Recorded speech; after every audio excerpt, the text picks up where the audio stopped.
Hello everybody and welcome back to LMM. And if you're enjoying the kind of stuff that's in on the channel at the moment, how about giving this video a like and maybe subscribing to the channel to help us grow.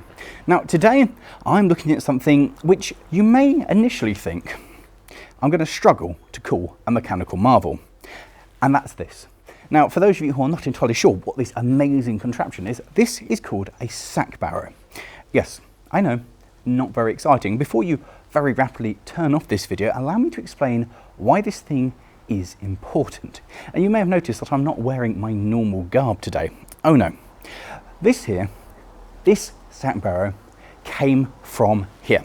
Today I'm stood at Wickham Market Station, which is funny enough nowhere near Wickham Market and actually in Campsie. Wickham Market's several miles in the that way direction. This station has recently been lovingly restored to look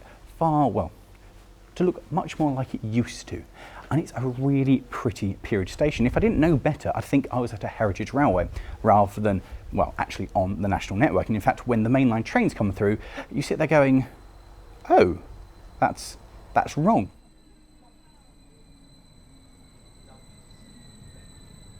And in the station building, it has now been turned to a lovely community cafe with some wonderful displays showing how the place has evolved over the years. And also they make some very good cake.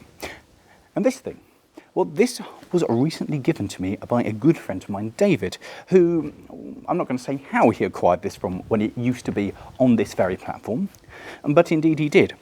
And so this is the first time in, well, certainly my lifetime, that this has returned back to the platform on which it used to work. And for me personally, I think that's something very special, to actually have a piece of history back where it was. Two things that have been separated and now are reunited. It's kind of monumental in its own insignificant way. Wickham Market Station has always been quite important to me because many years before I was born, my dad actually lived here, which may have something to do with my love of the railways, something got passed on genetically maybe, although he is not a fan of the railways by any means at all. And then all through my life, my father has actually lived here in Campsie. So when I was younger, I would frequently be getting the train up to this very platform. So personally, this is an important place for me, and I've always really liked this little country station, particularly the fact that over there you can see platform 2 staggered. I don't know any other stations where platform 1 and 2 are completely, well, not opposite each other and have this amazing staggered situation there. And it's really sad seeing where the railway used to be over there as the second line used to come through here all the way up to Lowestoft, with its switch being in that way direction. Apart from the weird staggering of the station, there's nothing really here that hints back to what a station this once was. Today it's just almost a country halt. Back in the day, this was the start of the branch off to Framlingham, another well-known Suffolk branch line which competed for trade with the Mid-Suffolk, and funnily enough also closed in 1952. The station here first opened in 1859 and then obviously was taken into the Great Eastern after, the LNE after that, and then British Railways after that. So for me personally, to actually own a piece of the history of this line and something that really ties me to this very station and this area is hugely important. And to you it may not look like much at all, but to me I think this is fantastic. And to be here wearing smart-ish clothing, to have this here and bring it back is, I don't know, it just feels special to think that this was here, I suspect in the 50s was towards the end of these things being used, being rolled around on this platform, being used to transport luggage and things about. And then to bring it back, this is the kind of stuff that I really enjoy. It's when you have something daft like this that nobody ever envisioned that when this was finished with and when its service life was over and it was removed by whichever means it actually saw it being liberated away from the platform, nobody ever kind of foresaw that it would come back here, particularly 70 odd years after it was last basically being used. And that's silly really, isn't it, to bring something like this back to where it once seen operational life. And it's silly because it's nothing really that impressive at the end of the day. But to me, I think this is wonderful to actually have it back here, this thing. I mean, all the stories and the tales that this could tell, particularly having it back here. I don't know, it's like reuniting a missing piece of a jigsaw to complete it. Just having it here, having it sat there, it just looks and feels right. And although I've done nothing major by bringing it back here for the first time in, well, the first time this millennium, I feel like I've done something significant and feel like I've done some great, significant, worthwhile thing by bringing it back here. Silly really, isn't it? Because I think it's more than just the fact that I brought this back here. And it's more than the fact that it's just that this belongs on this platform, part of this place. It's the fact that this whole scene, somebody dressed smartly like myself, obviously minus the long hair, walking around on this was synonymous with every station in the UK. And it's a site that has completely disappeared. And in fact, the whole, my generation, the one that follows, and to a degree, even the one before me, doesn't know about this. It's not a site which suddenly you go, oh yeah, I remember that. This is something, the porter, the man at the station to help you with your luggage, is something that has completely and utterly disappeared. So it's not just this is significant for bringing it back here. This represents a whole lost job, a whole lost career.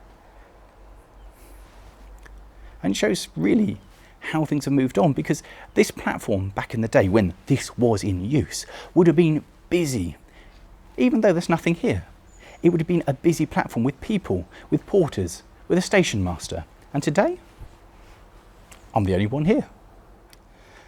So in terms of what it is, there's not an awful lot to it. It is just a couple of pieces of wood, some cross braces, and then we have the metalwork there with the wheels, the axle, and the spade, the shovel, the picky-uppy bit down here. In terms of what I'm going to do with it, well, that's a very good question, because I can't really replace any of the wood. You'll notice one of the handles up there has unfortunately been broken, and there are cracks and stresses appearing in the wood itself.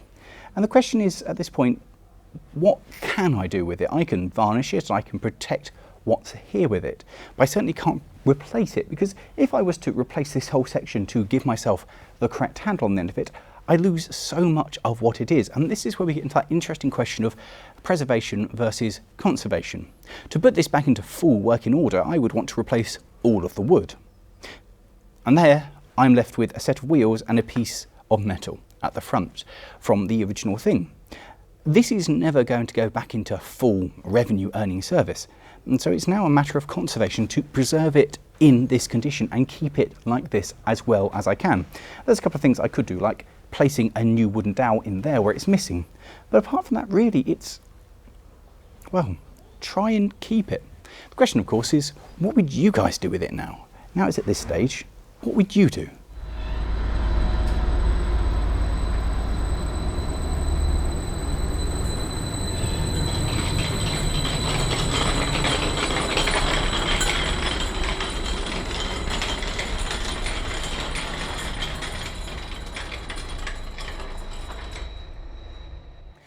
What we have there is this wonderful blend of old and new. The modern railway, the old station, which survives today, revamped to look like, and then something from its past, a beautiful thing of the future of, well, British Railways are the modern DMUs that personally I'm not a fan of.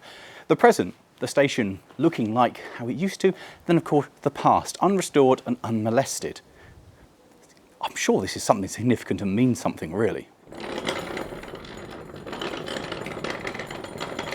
This sound of metal on tarmac is a sound long since disappeared from platforms. And realistically, when I take this away when I finish filming, it's a sound that probably won't return here ever unless I randomly decide that I want to bring it back here for some reason. Having it here has felt really, really special, because it's the kind of thing that most people would never do. I don't really know if anybody else has done something like this and taken a Sack Barrow back to the place it started. I've heard lots of stories of people having something like this and taking it, say, to the Mid-Suffolk Light Railway and going, look, I took this from a platform. Would you like to have it as part of your display? But to actually have it as a fan of the railways and bring it back to the place it started life, I think that's kind of special. I think that's really quite good. It brings me almost as much joy of knowing that I brought it back here, back to where it worked, as it does of the people on the trains that have gone past seeing some guy dressed like this pushing a manky old Sack Barrow. It's been, a couple of people have done double takes on board the train. They're like, what on earth is he doing? So that's that. I've brought it back, I've shuffled it up and down, and it's just been quite special. And obviously I look the part. So with that, do let us know in the comments what you think I should do with it next. And of course, if you have enjoyed this video, how about giving us a like and subscribe, and check out some of the other railway related videos that we've done. And that, thanks for watching guys. Of course, we'll see you next time.